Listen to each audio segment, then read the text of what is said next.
Assalamualaikum warahmatullahi wabarakatuh dan salam sejahtera. Terima kasih yang berusaha saudara pengacara majlis. Yang saya hormati Encik Patman Aden, anak lelaki Arnal Sami, Ketua Penolong Pengarah Kanan, Jabatan Pembangunan Orang Kuat Upaya Putrajaya. Yang saya hormati juga Yang Bahagia Profesor Dr. Yeo Ki Jia, Penasihat Persatuan Sindrom Down Negeri Johor. Tidak lupakan kepada Saudara Alpian bin Haji Hamid, Presiden Persatuan Sindrom Down Negeri Johor. Yang saya raikan juga Saudara Asmadi bin Muhammad Ansar, Ahli Jawatan Kuasa Persatuan Sindrom Down Negeri Johor. Seterusnya tuan-tuan guru, para alim ulama, para habaib, muslimin muslimat, tuan-tuan, puan-puan, puan-puan, puan-puan, puan-puan, puan-puan dan puan-puan, mudah-mudahan berbahagia sekalian. Alhamdulillahi hamdan katsiran tayyiban mubarakan fihi kama yanbaghi li jalali wajhika wa li azim sultanik. Allahumma salli ala sayyidina Muhammadin abdika wa rasulika nabil ummi wa ala alihi wa sahbihi wa sallim. Bersempena dengan program 3 dalam 1, sambutan Bulan Kesedaran Sindrom Down Sedunia tahun 2020, bersempena juga pelancaran novel Kerana Sayang dan juga perasmian Johor Independent Living Centre atau JILC, saya diminta untuk menyampaikan satu syarahan. Kalau ikutkan tajuk syarahan ini panjang, tapi kita ringkaskanlah saja, berkaitan tentang motivasi khususnya kepada kita yang terlibat ataupun berada di sekeliling orang-orang yang Tuhan kurniakan status OKU ini. Saudara-saudari sekalian, kehidupan adalah anugerah yang sangat indah. Kesempurnaan, kesihatan itu anugerah yang paling indah. Sebab itu orang yang sihat dan sempurna ini nikmat. Sampai Nabi pun berpesan, nikmat kedua selepas iman adalah kesihatan, sihat. Orang putih pun ada mengatakan health is not everything, but everything is nothing without health. Kesihatan bukanlah segala-galanya, tapi segala-galanya tidak ada makna tanpa kesihatan dan kesempurnaan. Rumah besar bertingkat-tingkat, duit tebal berlipat-lipat, kereta bersusun berkilat-kilat, isteri pun cantik memikat, kadang-kadang jumlahnya 4, tapi awak sakit tenat, tidak ada gunanya. Kereta ada 17 biji, parking keliling rumah, tapi awak seminggu 3 kali pergi hospital naik ambulan. Baik beli ambulan, letak keliling rumah. Artinya nikmat tidak ada erti tanpa kesihatan dan kesempurnaan. Sebab itulah kita bersyukur diberikan kesihatan dan kesempurnaan tubuh badan. Namun ada kalanya Tuhan menguji manusia ini untuk memberi shortcut dia masuk ke syurga lebih mudah berbanding orang lain. Ada masa Tuhan menguji dengan menarik kesihatan kita. Mungkin ada di kalangan saudara-saudari, tuan-tuan, puan-puan di dalam dewan ini yang sedang sakit. Mungkin secara fizikalnya okey, tetapi dalamannya 3 serangkai, 4 serangkai, macam-macam lah. Agak kanser pun ada, kita tak tahu. Kencing manis itu biasa, itu normal. Kencing manis sekarang ni macam sesama saja. Dia kencing manis okey lagi, dia ada lebih teruk daripada kencing manis. Dia panggil kencing member, itu lagi teruk punya penyakit. Itu memang kena tampar je lah jawapan dia. Janji pukul 9 malam baru sampai.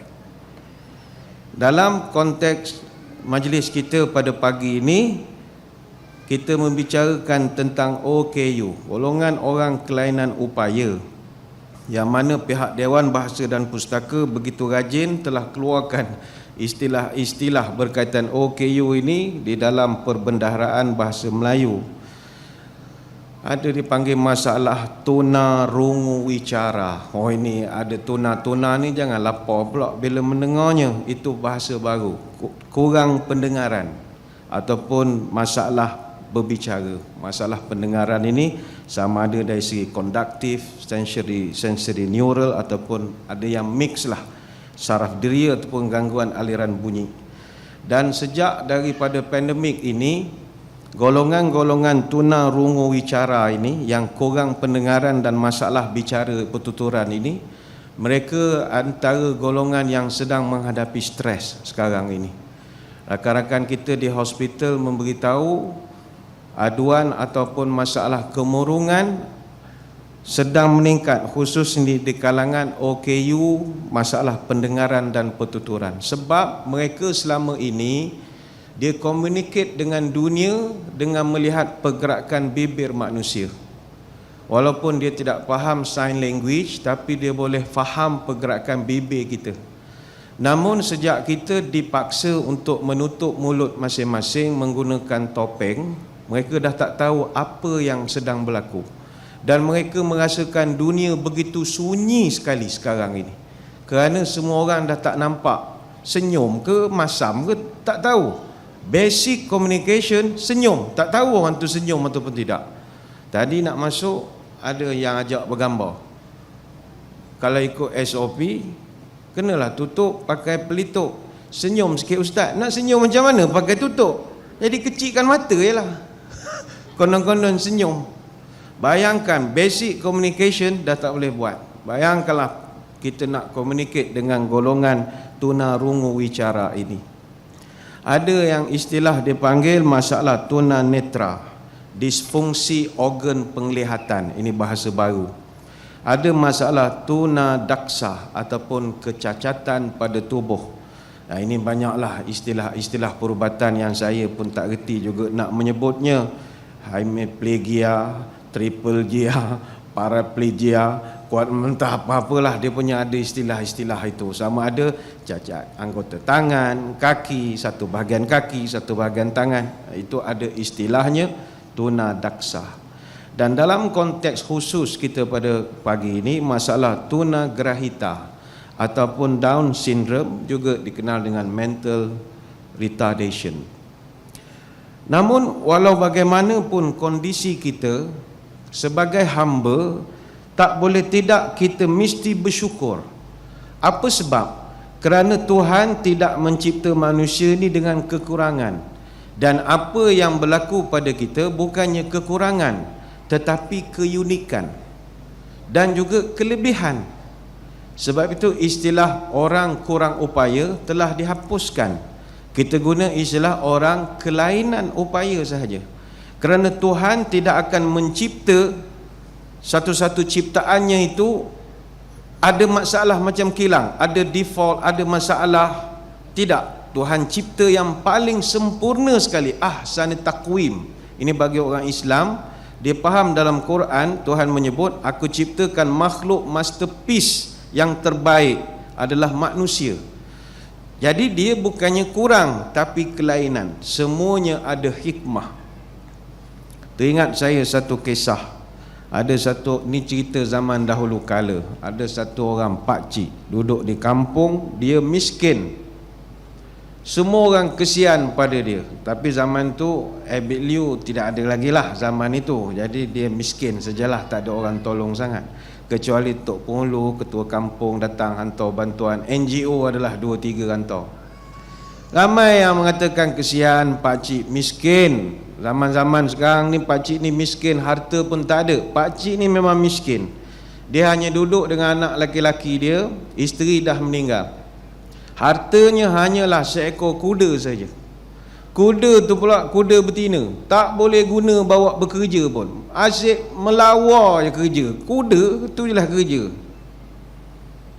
Tapi apa jawapan pakcik ni setiap kali orang simpati pada dia? Kata dia, tuan-tuan, yang tak baik tak mesti tak baik, yang baik tak mesti baik. Orang tak faham. Orang pun baliklah. Selang beberapa masa kemudian, kuda pakcik ni yang seekor inilah tiba-tiba hilang. Kuda tu lari dari rumah. Dah pakcik ni jatuh miskin, harta dia kosong, orang simpatilah, takziah lah pakcik dah lah miskin, harta tu je lah satu, harta pula lari pula dah. Apa jawapan pakcik? Tuan-tuan, yang tak baik tak mesti tak baik, yang baik tak mesti baik. Orang kata pakcik ni orang nak nasihat, dia sibuk falsafah pula lagi dah. Ditakdirkan selang beberapa masa kemudian, kuda pakcik tu balik. Dan yang menariknya, kuda tu balik dengan diiringi oleh 5 ekor kuda jantan, kuda liar. Agak kuda betina pakcik ni cantik agaknya. Dia pergi duduk mana tepi sungai, kuda-kuda jantan ni nak mengorat, kejar sampailah ke rumah pakcik. Jadi secara automatik pakcik ni dah dapat 6 ekor kuda. Bila sudah ada harta, ramailah mengaku saudara. Terus susun salah silah macam-macam. Kita bukan orang lain, orang pun baiklah dengan kita. Tahniahlah pakcik, dah sekarang jadi orang kaya, 6 ekor kuda, ni aset banyak ni. Apa jawapan pakcik? Tuan-tuan, yang baik tak mesti baik, yang tak baik tak mesti tak baik. Orang tak faham lagi. Direngkakan cerita, pakcik ni, anak dia yang tunggal laki-laki ni, latihlah 5 ekor kuda jantan ini.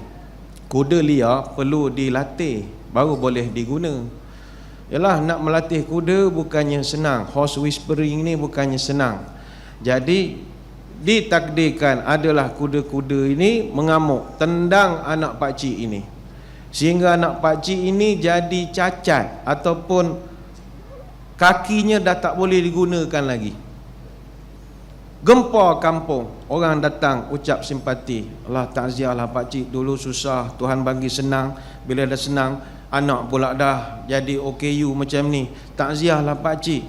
Apa jawapan pakcik ni? Tuan-tuan, yang tak baik tak mesti tak baik, yang baik tak mesti baik. Orang tak faham lagi. Ringkas lagi cerita, beberapa bulan kemudian pihak pemerintah negara itu mengarahkan, mewajibkan semua anak muda masuk kerahan tenaga. Macam masuk wajib lah pergi jadi askar untuk berperang. Jadi datanglah orang dari Kementerian Pertahanan bawa trak 3 tan, pergi kutip semua anak-anak muda. Masuk kampung ini semua orang muda diambil kecuali anak pakcik ini dikecualikan kerana dia ada kad OKU. Selamat dia tak pergi perang. Ringkaskan lagi cerita, ditakdirkan dalam peperangan itu semua tentera raja mati semua, kalah. Kebetulan kampung itu orang muda semua pergi perang, mati semua. Dan kebetulan pula di kampung itu ramai anak dara. Anak dara nak kahwin dengan siapa? Orang muda dah tak ada. Yang tinggal hanya anak pakcik yang OKU tu saja. Akhirnya tak dapat tidak, dikahwinkanlah anak pakcik ini dengan anak dara orang paling kaya dalam kampung itu. Bila buat majlis, macam kita lah majlisnya dengan, yalah, majlis kahwin orang kaya-kaya, orang pun cak tahniah lah kepada pakcik. Tahniahlah pakcik, dulu miskin ni, anak jadi gini, sekarang dah dapat besan orang kaya, menantu kaya. Tahniahlah pakcik. Kata pakcik ni, tuan-tuan, dari dulu dah saya sebut, yang baik tak mesti baik, yang tak baik tak mesti tak baik, kata dia. Apa pelajaran cerita ini? Apa juga yang berlaku kepada kita, semua telah diaturkan. Tidak ada yang tidak baik selama-lamanya dan tidak ada yang baik selama-lamanya. Sebab itu kalau kita tengok keliling kita, Tuhan adil. Dia cipta manusia, bagi kita tidak sempurna, tapi dia ada kesempurnaan cara lain. Sebagai contoh, ini contoh. Orang Afrika jarang disukai orang. Kalau puan-puan sedari-sedari diberi pilihan untuk berkahwin dengan orang Nigeria ke apa ke, itu boleh, tapi pilihannya paling last lah. Sebab bagi kita mereka ini tak cantik. Kita bukan kata orang Afrika ni tak cantik, ada orang Afrika yang cantik. Kalau puan-puan, tuan-tuan cari nama model Nyadak Dakitot, orang Australia, itu the Black Barbie, manusia paling cantik sekali dalam dunia, yang berkulit gelap, dia orang Afrika. Itu macam Barbie doll versi Afrika, memang cantik. Tetapi walaupun dia ada kekurangan dari segi penampilan, Tuhan bagi dia kelebihan. Fizikal dia begitu kuat sekali. Orang Afrika lari paling laju dalam dunia. Sebab itu Usain Bolt, walaupun dia orang Jamaika, tapi dia daripada nenek moyang dari Afrika, manusia paling laju dalam dunia. Usain Bolt 100 meter dia boleh lari 9.58 second, lebih laju daripada kuda. Pasukan-pasukan bola sepak, kalau tak ada pemain Afrika, payah nak menjulang kejuaraan. Sebab orang Afrika kalau dia main bola, kalau bola 50-50, defense semua lari, takut langgar dengan dia, macam bulldozer, kederat mereka kuat. Tanya orang Jabatan Immigration, kalau operasi warga asing untuk menahan pendatang tanpa izin yang Afrika, satu OKT memerlukan 4 kaki tangan untuk menahan. Mereka begitu gagah sekali. Tapi walaupun mereka gagah, Tuhan tarik pula kelebihan lain. Dalam sejarah tidak ada orang Afrika yang pernah panjat gunung Everest. Itu orang menjadi pelik pula. Awak gagah tapi tak boleh panjat gunung. Jadi pelik bagi kita, macam mana awak kuat, gunung Lambak pun tak boleh naik. Bayangkanlah, macam mana orang gagah tak boleh panjat bukit. Itu misteri. Benda-benda macam ni tak boleh dihuraikan. Kalau buat tesis pun lama nak cari literature reviewnya. Apa sebab tak boleh? Macam contoh nak cari, kenapa susah nak cari orang Cina jual roti canai? Kan susah nak cari. Padahal dia boleh buat mi, boleh buat apa, tapi nak suruh dia buat roti canai, kenapa dia tak nak buat? Ataupun kenapa orang India payah menjual durian? Itu payah nak dikaji. Kenapa dia tak jual durian? Yang boleh jual semua benda orang Melayu, tanah kerajaan dia jual semua benda, dia jual. Dan ini benda-benda misteri, benda-benda misteri. Ada pemain-pemain atau ahli sukan dalam dunia, fizikal tidak besar. Lionel Messi misalnya, ketinggiannya hanya 5 kaki 7 inci, lebih-lebih kurang kita. Tetapi umur 21 tahun dah dicalonkan sebagai pemain terbaik dunia FIFA. Dia pernah dapat 3 anugerah Ballon d'Or, juara 5 La Liga, 2 Copa del Rey, 5 Super Copa de Espana, 3 Liga Champion UEFA, 2 Piala Super Eropah. Kalau Cristiano Ronaldo, orang tak heran, dia tinggi, orangnya tinggi. Cristiano Ronaldo dia boleh tanduk tiang gol, bukan tiang gol bola, tiang gol rugby. Dia boleh lari post to post 11 second, sebab dia badan tinggi, perfect. Tapi Lionel Messi 5 kaki 7 inci. Tuhan bagi kekurangan di sini, ada kelebihan di tempat lain. Sebab itu dalam konteks kita ibu bapa yang Tuhan uji, mempunyai anak-anak yang diistilahkan sebagai kelainan upaya ini, yang penting bersyukur dan jangan jemu untuk mendidik. If you want to be happy a day, kata orang putih, kalau nak gembira satu hari, apa buat? Make a party, go shopping. Ini orang putih punya nasihat. Kalau nak gembira satu hari, make a party, buat party. Bukan buat parti politik baru, itu tak tidur kita nanti. Buat party lah, bubble party ke, birthday party ke, buat party. Tapi gembira satu hari saja. Ataupun go shopping, pergi shopping lah. Happy satu hari saja. If you want to be happy a week, go holiday.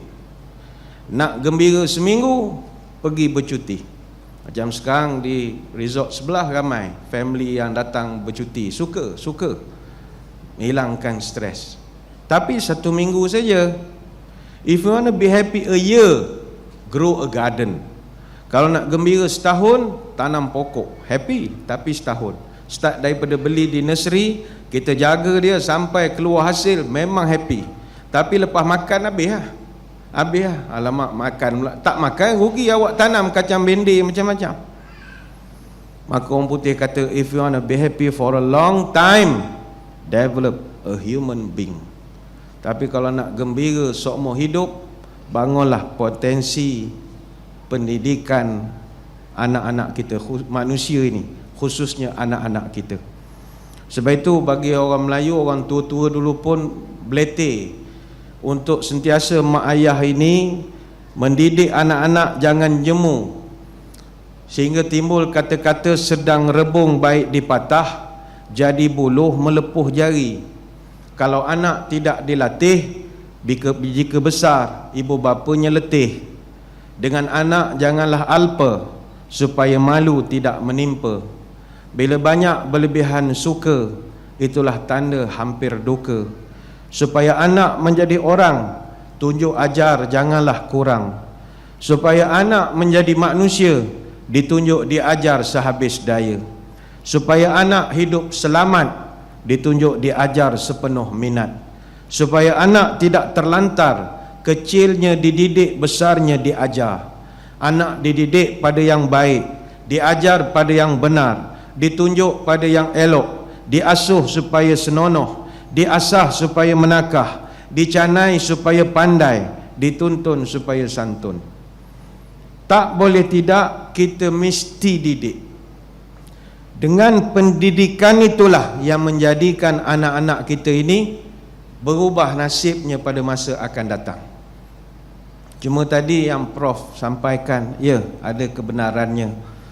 Anak-anak OKU ni ada masanya IQ mereka begitu payah untuk kita nak memberikan input-input yang baik. Sebab IQ ini, intelligent quotient ini, dia ada ukuran, indeks kecerdasan. Tingkat kepandaian seseorang dia ada skema-skemanya. Kita tak nafikan IQ tinggi kita perlukan. Dengan ilmu hidup menjadi mudah, dengan seni hidup menjadi indah, dengan iman hidup jadi terarah.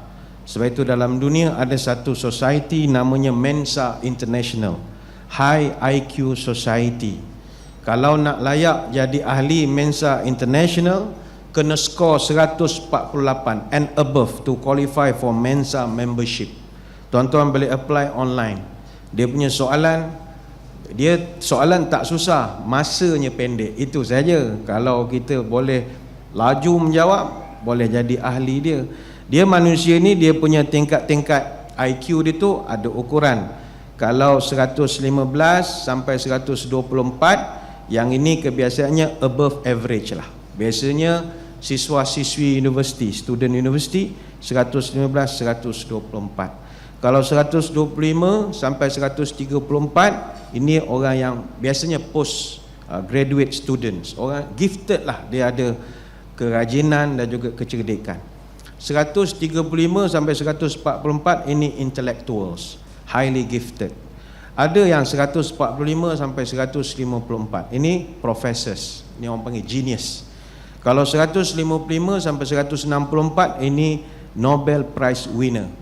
Sebab itu macam Einstein, dia punya IQ 160. Tapi ada lagi tinggi lagi, 165 sampai 179, high genius. Lagi tinggi pun ada, 180 sampai 200, ni highest genius. Tetapi Tuhan tu kaya. Bila terlampau tinggi, 200 and above, itu dia panggil unmeasurable genius. Siapa unmeasurable genius? Orang gila. Tak boleh ukur lagi. Tapi dia orang sangat cerdik. Tak percaya, buatlah satu kajian. Ada kawan saya buat PhD tentang pesakit-pesakit mental. Itu memang luar biasa betul. Dia orang punya out of box punya cara berfikir itu jauh unsangkable. Tak boleh disangka dia punya kreatif. Sebab itu kalau tuan-tuan buat meeting, nak cari idea, brainstorming, nak buat apa program tahun 2021, dalam komiti cari satu orang pesakit mental. Nescaya dia boleh bagi idea yang unsangkable. Itu kelebihan. Dia orang unmeasurable genius. Dia orang pun genius juga. Cuma salah mazhab saja. Cerdik-cerdik semua tu. Kawan saya yang buat PhD tu, dia buat sampel kajian, wawancara apa semua, kualitatif, kuantitatif, dia buat mix. Dia tanya dia buat soalan apa? Dia kata cuaca panas. Ni yang depan dia tu masa tu semua orang yang pesakit mental lah. Okey, saya nak tanya, di luar cuaca panas, boleh bagi saya idea macam mana kita nak tidak terkena panas di luar dalam keadaan kita berjalan. Ada seorang Cikgu, dia panggil cikgu. Cikgu, kalau saya jalan, saya bawa kipas. Kipas rumah tu. Kata awak nak bawa kipas, macam mana? Saya bawa bateri kereta. Cocok pada dia, tolak pakai troli. Plausible. Kita tak kata salah, bukan impossible, plausible. Mana jauh dia punya perancangan dia, tapi menyusahkan diri je. Cikgu, seorang lagi, saya cadangkan, kalau saya, dia kata, saya bawa aircon portable yang pakai majlis tuanku yang JKR selalu bawa tu, pakai cocok pada bateri kereta, tolak dengan troli, lagi sejuk. Seorang lagi angkat tangan, cikgu, kalau saya pula, saya bawa pintu kereta. Kenapa kamu bawa pintu kereta? Kalau panas, saya buka tingkap. Kong. Yang itu kita asingkan, mana belum lagi sampai. Yang itu barangkali 300 dia punya IQ, tinggi sangat. Itu belum sihat lagi lah. Ada dia buat ujian, kawan saya pakai kapur cok tu, dia lukis pintu dekat dinding. Kemudian dia tanya, okey, saya nak tanya, macam mana saya nak buka pintu ini? Pada pintu tu dilukis je. Jadi dia orang bangun ramai-ramai, pegang tangan. Kita mesti kerja sama. Dia lari ramai-ramai. Boom, dia langgar dinding. Semua terduduk. Aduh. Okey, kawan saya pun tahulah ni ukuran dia berapa-berapa. Tiba ada seorang, dia tak sama-sama kawan-kawan dia duduk saja di meja. Kawan saya tanya, kamu kenapa tak tendang sekali dengan kawan-kawan? Dalam hati kawan saya ni, budak ni dah sihat dah ni. Kata dia, buat apa nak tendang cikgu? Kunci ada kat saya, minta je, saya boleh tolong buka kat. Rupa dia yang paling tak sihat sekali antara ramai-ramai itu. Jadi saudara-saudari sekalian, namun dalam membantu kecemerlangan, IQ ni dia sekadar 20%. Lagi 80% adalah EQ ataupun emotional quotient, index emotional. Kebolehan anak-anak kita mengawal perasaan, mengawal emosi-emosi negatif, ada kesabaran, ketabahan, ketekunan. Percayalah, anak-anak di luar sana ramai yang sekarang ni merasa pandai tapi tak pandai merasa. Mereka mampu dibina otak tetapi tidak ada watak. Most students live their life not by design but by default. Nampak sempurna tapi dalamannya kosong. Maka anak-anak kita walaupun penampilan tidak sempurna, tetapi kita berdoalah dalamannya kuat. Sebab itu sejarah membuktikan anak-anak yang Down syndrome ataupun apa saja kekurangan-kekurangan OKU, kelainan upaya yang lain, mereka juga boleh mencipta banyak kejayaan-kejayaan hebat. Ada seorang Down syndrome namanya Ellie Reimer. Dia mencatatkan rekod berjaya sampai ke Everest Base Camp. Yang mana Everest Base Camp ini salah satu pos perhentian di puncak tertua Himalaya. Ketinggiannya 5,364 meter. Dan dia adalah seorang Down syndrome. Begitu juga Stephanie Handojo, seorang Down syndrome, tetapi dia adalah perenang Indonesia, pembawa obor Olimpik London tahun 2012, dan dia boleh bermain piano 23 lagu tanpa henti berturut-turut. Begitu juga Christian Hussein Sitompul, seorang Down syndrome, pemenang pingat emas acara renang 50 meter gaya bebas dalam Olimpik Tuna Grahita peringkat dunia di Greece, mana Paralimpik. Begitu juga Michael Rosihan Yaakob, seorang Down syndrome, satu-satunya golfer sindrom Down Asia, mampu sertai tournament 18 lubang, lebih hebat daripada orang biasa. Begitu juga Revira Novitasari, seorang Down syndrome, juara 3 kejuaraan renang international di Canberra, Australia. Banyak orang-orang yang senasib dengan kita yang boleh mencipta kejayaan. Tapi macam mana mereka boleh dapat setiap kejayaan itu? kerana didikan lagi dan lagi dan lagi dan lagi dan lagi dan lagi dan lagi dan lagi sampai kita tidak ada lagi. Itulah peranan ibu bapa. Majlis kita diterangi mentol-mentol yang begitu indah. Siapakah yang mencipta mentol ini? Orang yang mencipta mentol ini namanya Thomas Edison. Dia adalah seorang yang OKU pendengaran. Dia masa kecil diserang demam cacar masa kecil. Ibunya tidak pernah putus asa untuk mendidik anaknya.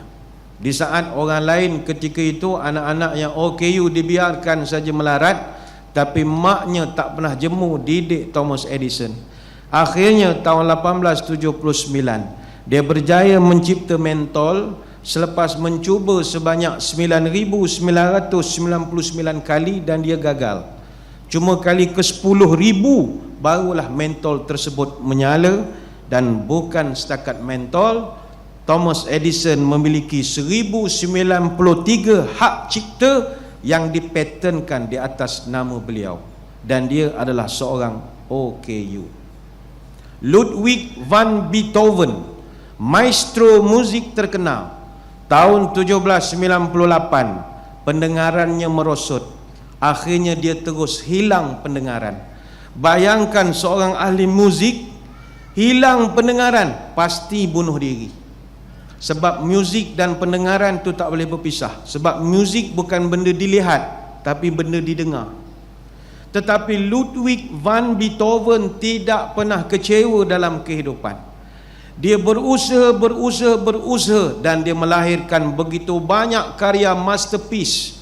Dan yang paling diingati orang, yang dia cipta semasa dia tak boleh mendengar Sinfonio Eroica, Symphony No. 3 in E flat major. Dia cipta ketika dia tak boleh mendengar. Lagu ni saya ingat tuan-tuan pun hafal. Apa lagu tersebut? Jajajajeng, jajajajeng, jajajajeng. Bayangkan tak dengar boleh cipta. Itu sebab OKU bukan orang kurang upaya, tetapi kelainan upaya. Sebab itu saudara-saudari sekalian, ni ada satu cerita lah. Ni cerita dongeng zaman dulu. Ada satu orang pakcik, dia bawa tempayan. Tempayan tu ada dua. Satu tempayan sempurna, satu tempayan OKU lah kita panggil, tempayan retak. Dia bawa. Tiap-tiap hari Pak Acik ini akan ambil air dari sungai, bawa air ke rumah. Sepanjang perjalanan dia pikul air. Sampai di rumah, tempayan yang sempurna sudah pasti kuantiti airnya masih kekal, sebab dia perfect. Tetapi tempayan yang retak itu bila sampai di rumah airnya tinggal suku saja. Lalu tempayan yang sempurna sindir. Yan, dia panggil Yan sajalah, bukan Yan tu tempayan, bukan Azian. Yan, engkau berhenti sajalah jadi tempayan. Kau dah tak boleh kerja lagi dah. Engkau OKU mana boleh buat kerja. Tengok kau sampai di rumah, berapa banyak air yang tinggal. Kau tak payah kerja lah Yan. Kau duduk rumah, kau jadi hiasan saja. Jadi tempayan yang retak kecil hati, lalu mengadu kepada tuan dia. Tuan, saya nak option awal lah pension. Kenapa pula? Saya dah tak perform lagi, dah retak banyak ni, saya dah tak boleh buat kerja. Tuan pikul saya daripada sungai sampai rumah, tinggal suku saja air. Buat apa saya bekerja lagi? Apa jawab tuan dia? Kau jangan cakap begitu tempayan. Kau perasan atau tidak, sepanjang perjalanan kita dari sungai ke rumah, banyak tak engkau tengok kiri kanan pokok-pokok yang cantik? Nampak atau tidak? Nampak tuan. Kau tahu siapa tanam pokok? Tak tahu tuan. Aku yang tanam. Tapi engkau tahu siapa siram? Tak tahu tuan. Engkaulah yang siram. Tiap-tiap hari aku bawa engkau supaya engkau dapat menyiram bunga-bunga itu supaya dia jadi cantik. Maka janganlah engkau rasa inferiority complex, rasa rendah diri dengan tempayan-tempayan yang sempurna, kerana kewujudan kaulah yang menjadikan cantik kampung kita ini. Akhirnya tempayan retak, tak jadi letak jawatan, sambung lagi pencen sampai 65. Sebab itu saudara-saudari sekalian, never underestimate orang yang kelainan upaya ini. Manusia dia ada satu perangai, dia suka merendah-rendahkan orang yang bagi dia tak mungkin boleh berjaya. Itu masalah kita. Bagi tuan-tuan yang pakai kereta Honda, kereta Honda dia punya motor dia the power of dream. Kenapa the power of dream? Kuasa sebuah impian. Soichiro Honda dulu sebelum dia buat kereta Honda tahun 1937, asalnya Soichiro Honda dia kerja di kilang Kiichiro Toyota. Dia kerja dengan Toyota. Encik Honda ni kerja dengan Toyota. Masa tu dia jual piston Toyota dia subkan bagi vendor-vendor, jadi dia buat piston. Satu hari dia jumpa dengan Kiichiro Toyoda. Dia kata, "Tuan, kalau saya buka kilang kereta boleh atau tidak?" Honda, ini bukan kereta bercakap dengan kereta ni, orang betul ni.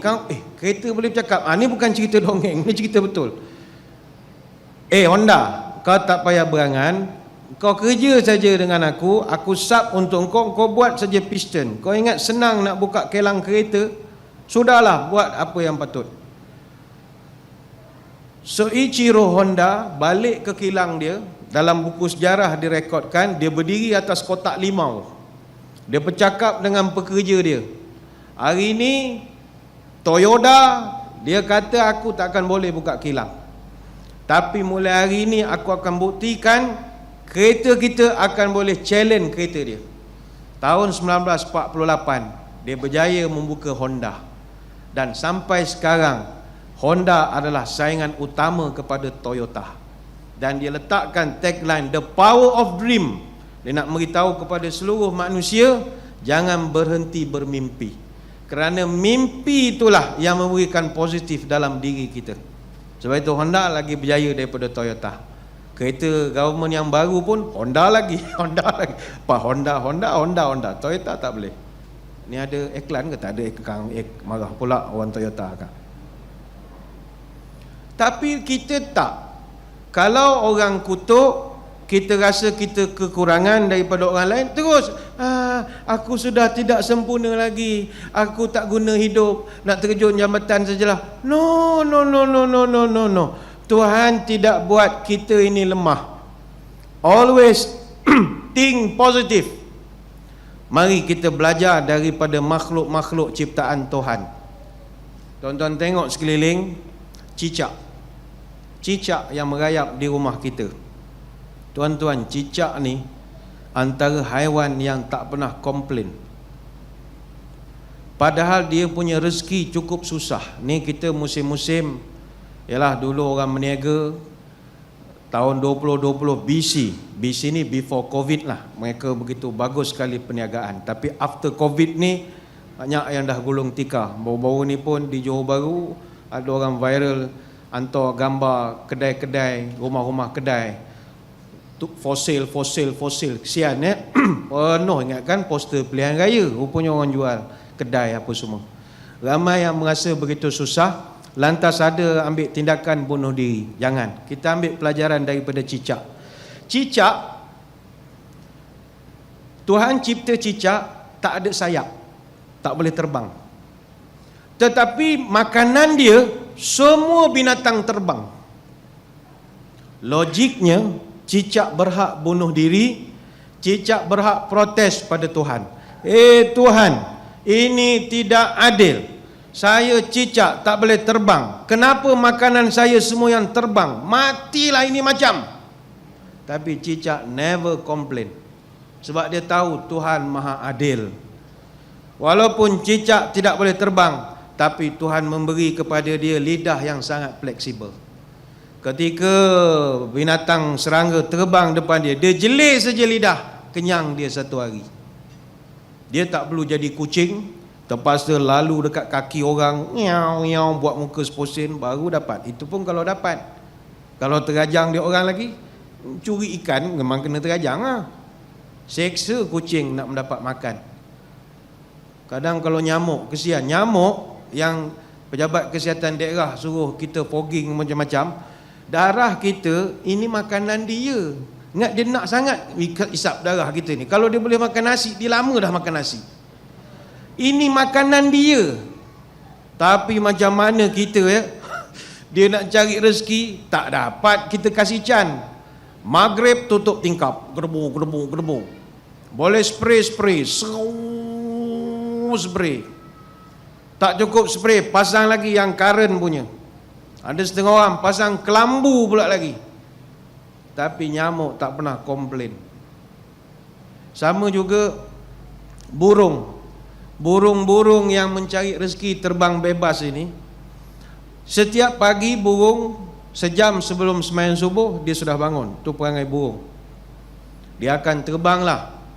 Kalau Johor Bahru ni dia pusinglah mana-mana angsana ke mana ke, dia mencari rezeki.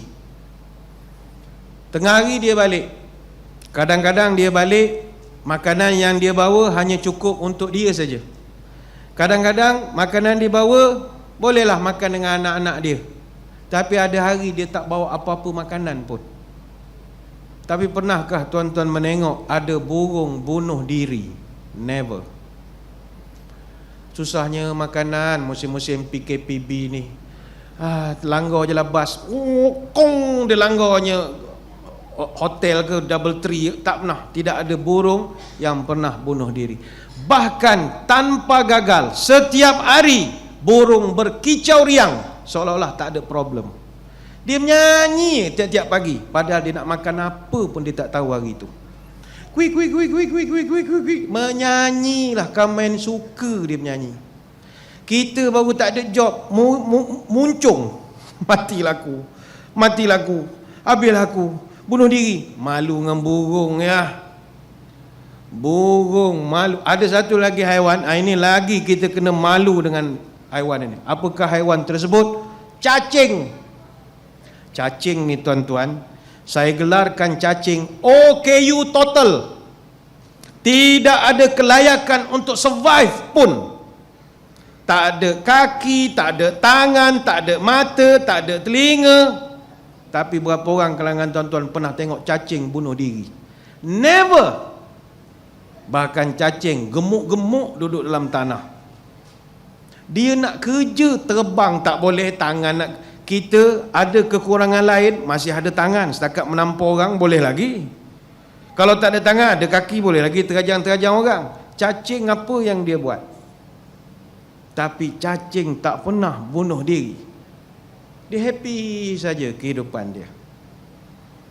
Maka kalau kita tergolong sebagai golongan OKU, anak-anak kita, orang-orang yang kita kenal tergolong sebagai orang-orang OKU, jangan rasa susah hati.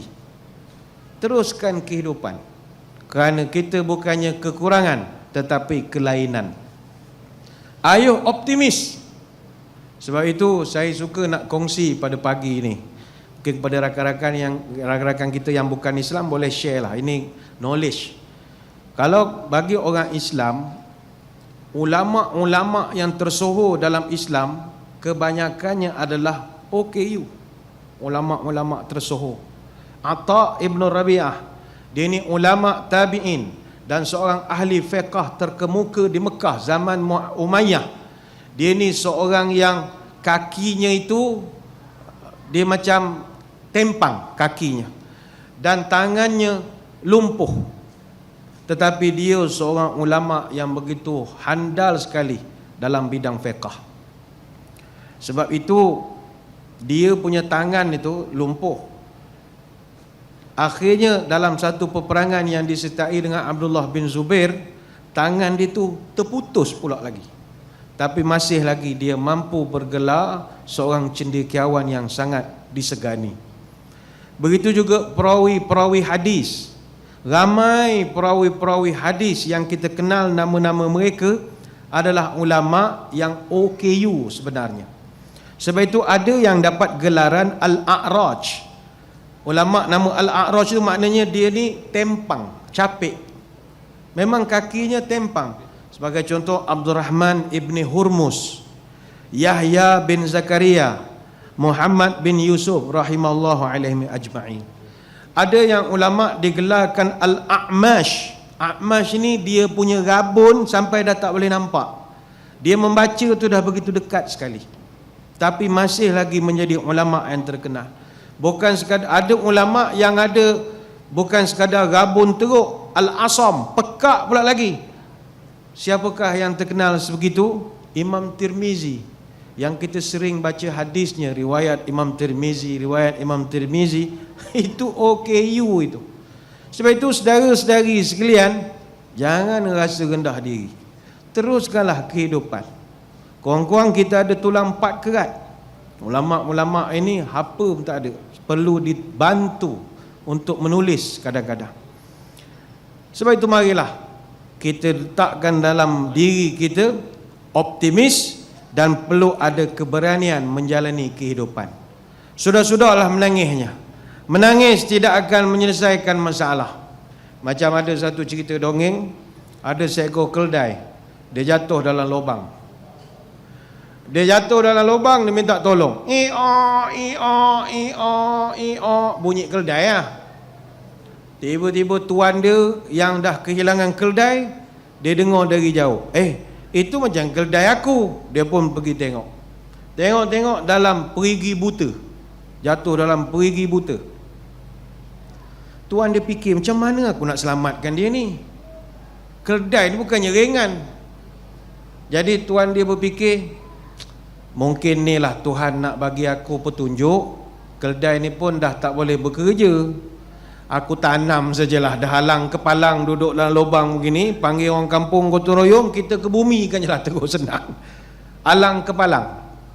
Dia pun pergi panggil orang kampung untuk gotong royong nak tanam keldai ni hidup-hidup. Sang keldai yang mula tadi ternampak tuan dia, dalam hati dia dah gembira sebab dia menyangka, oh ini tuan aku nak selamatkan aku. Alhamdulillah selamat aku hari ni. Dia tak tahu tuan dia nak membunuh dia. Jadi dia pun happy sajalah. Datang orang kampung bawa JCB, backhoe macam-macam, kambus tanah. Bila tanah timpa kepala dia, dia rasa lain macam. Takkan nak menyelamatkan keldai baling tanah ke bawah. Dia lambat sikit pick up agaknya, kena lagi sedebuk tanah. Lama-lama baru dia terfikir, agaknya nak membunuh aku ni. Keldai ni pun meraung, menangis sajalah. Menangis. Tuan dia yang di atas meleleh air mata. Sian keldai, mati engkau hari ni. Orang kampung pun sedih juga. Keldai ni menangis saja, meratapi nasibnya yang akan mati. Tiba-tiba orang kampung dapati keldai ini tak menangis lagi, diam saja. Masing-masing kata, dah mati ke? Cepat betul matinya. Mereka pun intai ke bawah. Mereka dapati bukannya keldai ini mati, tapi keldai ini telah mendapat satu kekuatan untuk selesaikan masalah dia. Macam mana dia buat? Setiap kali tanah jatuh di atas kepala dia, dia goyangkan badan dia. Jatuhlah tanah tu ke bawah. Jadi satu layer, dia pijak. Baling lagi tanah, kena atas kepala, dia goyang. Jatuh ke bawah, jadi layer yang kedua. Begitulah yang seterusnya sampai berlayer-layer. Akhirnya dia boleh keluar daripada perigi buta itu. Apa pelajaran kisah ini kepada kita? Siapakah keldai itu? Kita semualah. Apakah tanah-tanah itu? Tanah itu simbolik kepada masalah. Tidak ada manusia dalam sehari yang tidak ditimpa oleh masalah. Kita hari-hari masalah. Bagi tuan-tuan yang kerja kerajaan, tak ada masalah lah, masalah duit cuma tak banyak saja, tapi baru dapat gaji, jalan pun tegak sikit lah. Bayangkan orang berniaga, bayangkan orang yang memang kais pagi makan pagi, kais petang makan petang, hari-hari timpa masalah. Masalah ni macam-macam. Kalau bagi isteri pula, ada pula masalah. Suami ada girlfriend lah, suami main game tak berhenti-berhenti, sentiasa ada masalah. Suami, isteri aku asyik main telefon sajalah, malas masak lah, rumah macam kandang kerbau lah. Ada je masalah yang kita dengar. Yang ada anak, aku punya masalah, anak ni selalu main game. Setiap hari kita mendengar orang ada masalah, ditimpa oleh tanah. Soalan, adakah kita nak menangis saja? Jadilah keledai mati begitu sajalah. Tapi kita kena berhenti menangis, bangkit balik. Ditimpa oleh masalah, jangan duduk diam, goyang-goyang sikit. Mana kalau tuan-tuan ada problem, jangan duduk diam lah, goyang sikit. Kalau bagi orang Islam, goyang tu dia zikir, dia baca Quran. Kan orang Melayu baca Quran bergoyang-goyang, nak tercabut kursi kalau dia bergoyang. Kalau dia tahlil tu, yang penting goyang. Bagi orang yang tak semayang sangat, poco-poco, mesti mau happy sikit lah. Taekwondo ke apa-apa yang patut lah, mesti mau goyang sikit lah. Goyang-goyang, kasih turun masalah, dan kita terus kalah kehidupan ini. Sebab itu titik utama kehidupan manusia ni, hati mesti mau optimis dan juga berani. Kata Al-Mutanabbi, jangan jadi orang penakut. Mutanabbi ini penyair Arab. Kata dia, orang berani mati cuma sekali, tetapi orang penakut mati beribu-ribu kali. Kalau hati itu penakut, buatlah apa program pun, dia tetap penakut sampai bila-bila. Kalau hatinya hati sang tikus, sampai bila-bila lah dia jadi tikus. Dulu ada seekor tikus, ini cerita dongeng. Dia jumpa dengan tukang sihir. Wahai tukang sihir, tolong sumpahkan saya jadi kucing boleh tidak? Kenapa kamu nak jadi kucing? Saya tak laratlah asyik main kejar-kejar dengan kucing. Saya ni tikus, asyik kejar adik kucing saja. Saya nak jadi kucing supaya dia tak ganggu saya lagi. Okey, boleh. Abrakadabra simsalabim. Jadilah dia kucing. Bila dia jadi kucing, tension pula kena kejar dengan anjing. Jumpa tukang sihir, saya cancel lah, boleh undo balik. Dia nak undo balik. Boleh tukar, saya tak nak lah jadi kucing, asyik kena kejar dengan anjing. Habis kamu nak jadi apa? Boleh tak saya jadi singa? Bila jadi singa, mesti anjing takut. Okeylah, engkau punya pasal. Abrakadabra simsalabim. Jadilah dia singa. Bila jadi singa, dia lupa duduk tengah bandar, dah perhilitan kejar dia. Mana boleh singa duduk tengah bandar? Zoo kejar lah. Bila kejar dia tension, hutan tak ada, duduk tengah bandar. Jumpa balik tukang sihir. Tukang sihir, boleh tukar aku jadi benda lain pula. Kenapa pula? Tension jadi singa, asyik kena kejar dengan perhilitan dengan majlis bandaraya. Tak larat dah aku ni. Kata tukang sihir, tikus, engkau ni aku tukarkan jadi apa pun kau takkan berjaya. Sebab walaupun badan kau singa, hati kau tikus. Selagi hati kau tikus, sampai kiamat pun kau takkan berani menghadapi kehidupan ini. Tukar hati itu dulu sebelum tukar fizikal. Sebab itu hati. Ada satu kiai dari Indonesia, Kiai Haji Jimnastiar, A.A. Jim, nama popular A.A. Jim. Dia buat satu syair tentang jaga hati. Jaga hati ini dia buat pula dalam bentuk nasyid. Jagalah hati, jangan kau kotori. Jagalah hati, lantera hidup ini. Bila hati kian bersih, fikiran pun akan jernih. Semangat hidup kan gigih, prestasi mudah diraih. Tapi bila hati keruh, batin selalu gemuruh. Seakan dikejar musuh, dengan Allah kian jauh. Raja dia hati. Kalau boleh kontrol hati, selesai masalah. Sebab itu ada satu orang wali songo namanya Sunan Bonang. Sunan Bonang ni dia sebenarnya Cina, tapi berdakwah di tanah Jawa. Bon Ang, Bon tu buku Ang merah, buku merah. Bon Ang, Bon Sui Ho nama betulnya.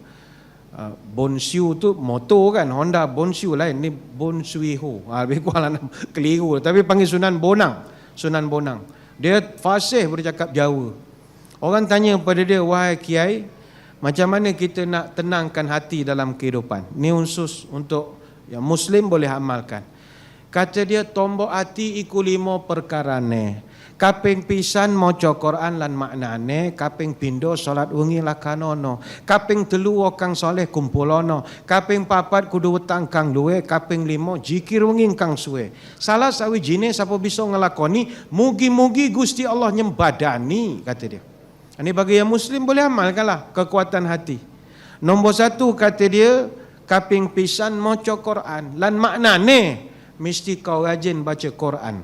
Tetapi bukan sekadar baca lagu-lagu begitu, difahamkan maksudnya. Yang kedua, kaping pindo solat wengi lakanono, semayang malam jangan tinggal, semayang malam.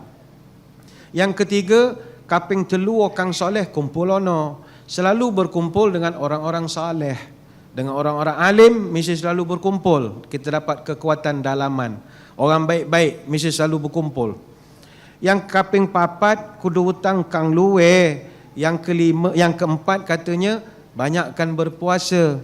Kaping 5 zikir unging kang suwe. Yang kelima malam-malam panjangkan zikir. Banyakkan zikir sebelum tidur. Sudah-sudahlah main WhatsApp nak tidur esok mengigau nanti. Zikir. Salah sawijine siapa bisa ngelakoni, mugi-mugi Gusti Allah nyembadani. Kalau kamu dapat buat 5 perkara ini ataupun salah satu daripadanya, Gusti Allah nyembadani. Tuhan akan memudahkan hidup engkau. Jadi kontrol hati kita.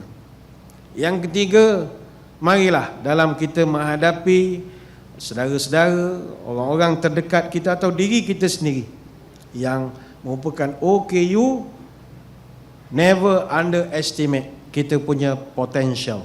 Itu saja. Jangan pandang remeh kita punya potensi kita. Ada satu kisah pencipta jam di Switzerland. Ni cerita dongeng jugalah. Pagi-pagi ni cerita dongeng, sudahlah. Dia cipta jam di Switzerland. Dia buat satu jam. Kemudian lepas dia buat jam tu, dia bercakap dengan jam. Nama pun cerita dongeng. Dia tanya, "Wahai jam, bolehkah engkau berdetik sebanyak 31.104.000 kali setahun?" Apa jawab jam? "Berapa bos? 31.104.000 kali setahun?"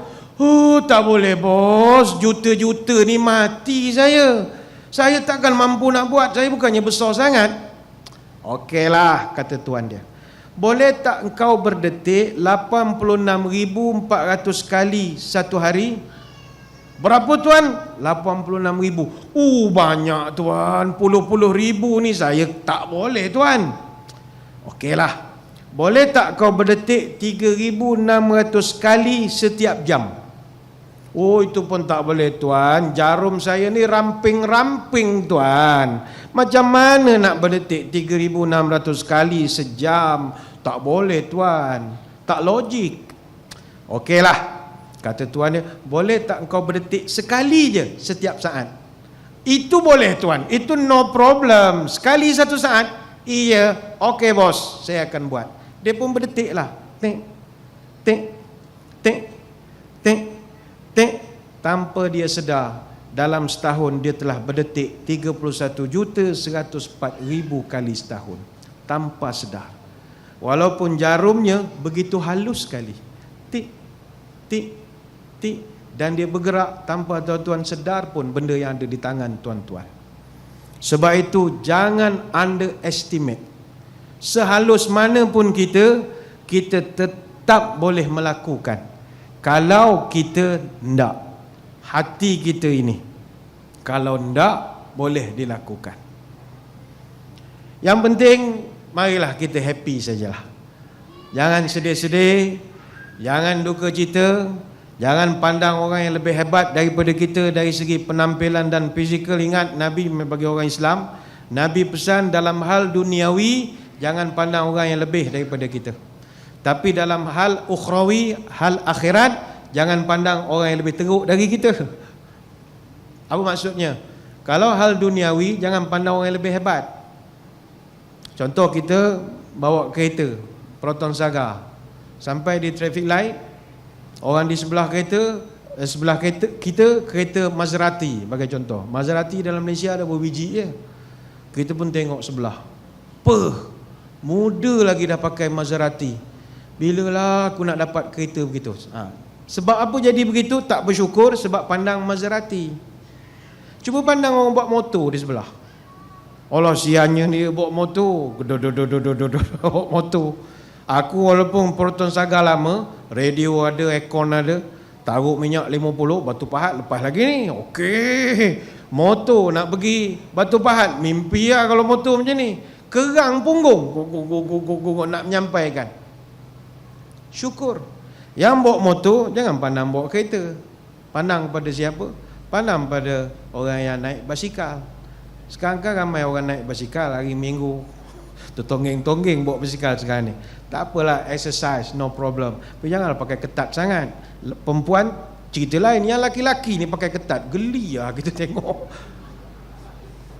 Geli menengok dekat traffic light orang lelaki ketat-ketat sangat. Aduh lama. Pakai kain plekat dah lah. Yang perempuan tu tak boleh buat apalah ya. Sebab kita pun tak pandang orang baik-baik, dia tak tengok. Tak menengok perempuan begitu, takut kita menengok. Yang lelaki jangan ketat sangat. Bila kita bawa motor, tengok orang bawa basikal. Sian dia bawa basikal. Aku walaupun motor buruk, bawa spana pelak, bawa tiup getah, tiup tayar, setakat pergi Muar berani lagi. Janji ada bawa alat untuk baiki. Kalau basikal, setakat mana dia boleh pergi? Dari sini nak ke Mutiara Rini pun mikir nak pergi. Berapa jauh dia nak pergi tu. Kayu letih, kena naik bukit lagi, gear pula rosak, letih. Yang bawa basikal, jangan pandang yang bawa motor. Pandang pada siapa? Orang yang jalan kaki. Bayangkanlah Bangladesh, Nepal tu beli air, beli apa dekat supermarket, mana ada kenderaan, dia bawa balik ke asrama, pikul sama sendiri. Kan dia orang jalan laju.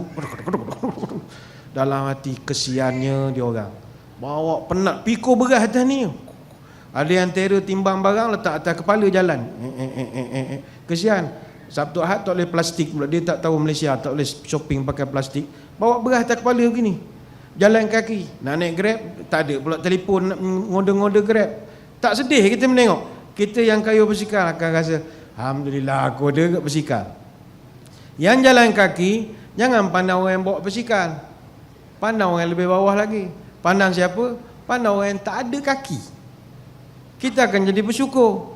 Aku ni boleh jalan kaki sebab ada kaki. Kalau tak ada kaki, macam mana mau jalan lagi? Yang tak ada kaki, jangan pandang orang ada kaki, kau akan bunuh diri satu hari esok. Mana kaki aku? No. Pandang orang yang dah meninggal tak balik-balik lagi. Ya Allah, syukur. Aku sakit-sakit pergi hospital, walaupun kaki kau tarik balik, tapi habis selesai rawatan, dapat balik ke rumah. Boleh menengok TV, gegar berganza, tengok ceramah, makan nasi, makan apa, boleh lagi lah. Makan ikan senangin goreng deep fry, boleh makan asam pedas lagi. Wah, alhamdulillah, syukur. Jiran aku sakit dada, pergi hospital tak balik lagi dah. Terus meninggal sakit jantung. Musim Covid ni tak boleh balik dah ke rumah, terus ke bumi saja. Jadi dia akan datangkan rasa syukur. Tapi kalau bab akhirat, ini Nabi pesan, jangan pandang orang yang lebih bawah pada kita. Orang tanya, engkau kenapa tak pergi semayang masjid? Dia kata, buat apa semayang masjid? Aku punya jiran depan semayang seminggu sekali je. Aku ni okey lah seminggu 3 kali. Dia membandingkan dengan orang yang lebih teruk pada dia. Tanya yang pergi semayang seminggu sekali. Apasal kau pergi masjid seminggu sekali? Aku ni baik, engkau tahu. Jiran belakang aku setahun sekali je semayang. Semayang raya dia pergi. Kalau sentiasa mandang yang lebih bawah, sampai bila tak akan jadi baik. Jadi yang penting happy sajalah. Jangan susah-susah hati. Sebab saya ni bukan orang sains, tapi bila kita selalu mendengar ceramah-ceramah tentang kepentingan senyum dan happy ini, bila kita senyum, badan kita akan jadi senyum. Ini kata orang sains. Badan kita dia sangat berkait rapat dengan pemikiran. Apa yang kita fikir, badan akan efek. Macam tuan-tuan sekarang kalau fikir kuman siang malam, kena kuman. Kuman. Dia panggil germ phobia. Orang yang fobia dengan tak boleh usik. Tak boleh usik. Benda lama-lama dapat. Tapi kalau kita positif, ikut peraturan yang telah ditetapkan, Selebihnya we do the best, God do the rest. Selesai masalah. Tapi kalau apa yang kita fikir, itu kita akan dapat. Dia emosi dengan fisiologi ada kena-mengena. Contoh, tuan-tuan duduk dalam dewan sekarang, bayangkan benda-benda yang sedap. Sebagai contoh, jeruk kelubi. Orang Johor kenal ke kelubi? Jeruk Pak Ali, Pening. Apa yang jeruk-jeruk masam-masam ni? Ataupun limau masam. Bayangkan limau masam, asam masin, benda-benda jeruk, nanas pontian, bubur garam pula lagi, ada kicap lagi. Apa kesan pada mulut kita? Akan keluar air liur, terliur. Padahal benda tu hanya duduk dalam minda saja. Artinya apa yang kita fikir memberi kaitan kepada badan kita. Sebab itu senyum menghasilkan endorfin. Senyum mengurangkan kesakitan. Ayo senyum. Yang terakhir sebelum masa kita habis, kepada hadirin hadirat sekalian, saya tinggalkan tuan-tuan dengan satu cerita, mudah-mudahan memberi semangat. Ada satu orang pemuda, dia ini nak bunuh diri. Masalah bertimpa-timpa. Dia jumpa satu orang ustaz, tok guru. Dia kata, "Ustaz, saya nak bunuh diri." "Kenapa kau nak bunuh diri?" "Saya banyak problem." "Baiklah," kata ustaz ni, "kau pergi di dapur, ambil garam segenggam. Ambil cawan satu, taruh air suam, air kosong. Baik, masukkan garam, kopi. Ambil kopi, ambil air. Masukkan kopi dalam gelas." Dia pun masuk. Kacau, minum sekarang. Guru tak habis. Tuan guru tanya, "Apa tak habis?" "Macam mana nak habis, tuan? Kopinya segenggam, airnya secawan." Tok guru kata, "Okey, no problem. Ente ambil lagi satu genggam kopi, kita pergi luar rumah. Luar rumah ada water fountain, kolam. Campakkan kopi, campak. Ambil airnya, ambil air. Minum sekarang." Gugu, habis. Tuan guru pun bertanya, "Kau tahu apa pelajarannya?" "Tak tahu, tuan guru." Kopi yang kau ambil segenggam tadi umpama masalah yang kau sedang pikirkan. Gelas yang kau ambil itu adalah hati pikiran kau. Jika hati kau kecil, maka kopi itu akan terasa pahitnya. Tapi kalau bekas kau besar, kepahitan itu tidak terasa lagi. Jadi dalam kehidupan, menghadapi masalah, besarkan jiwa, besarkan pemikiran. Nescaya masalah itu walau segenggam takkan terasa pahit. Tuan-tuan, kepahitan hidup hanyalah segenggam kopi. Semuanya bergantung kepada bekas hati kita. Ayo lapangkan dada, luaskan hati. Jangan kecilkan masalah, tapi besarkan jiwa. Kalau kita masuk bilik air, toilet, ada katak, kita takut. Sebab bilik air ruangnya kecil. Tapi kalau pergi tengah padang pasir, ada katak, kita senyum saja kerana ruangnya besar. Tuan-tuan pernah tengok cerita Ultraman? Ultraman itu pelajaran yang baik. Ketika dia tidak jadi Ultraman, lawan dengan raksasa, dia tak akan menang. Drama saja. Ayah, itu berlakon saja. Tak akan menang punya. Sebab masalah dia sangat besar. Dia kecil. Jadi apa dia buat? Dia tak akan kecilkan dinosaur atau raksasa. Dia besarkan diri dia. Zaman saya Ultraman dulu version Ayata. Budak-budak sekarang tak tahu apa. Ayata become Ultraman. Dia keluar baton dia, dia jadi besar. Dia jadi at par, setaraf dengan raksasa, barulah dia lawan. Maka dalam menghadapi masalah, jangan kecilkan masalah. Ayo besarkan jiwa, jangan besar kepala. Selamat menjadi Ultraman dalam menghadapi masalah kita ini. Ingat, kalau ingin jadi pohon tinggi, perlu bersedia ditiup oleh angin. Kalau tak nak jadi ditiup oleh angin, jangan jadi pokok tinggi. Silakan jadi rumput. Rumput tidak ditiup angin, tapi hidup dipijak orang. Pilihan di tangan kita. Selamat maju jaya. Wabillahi taufiq wal hidayah. Wassalamualaikum warahmatullahi wabarakatuh. Wallahu a'lam.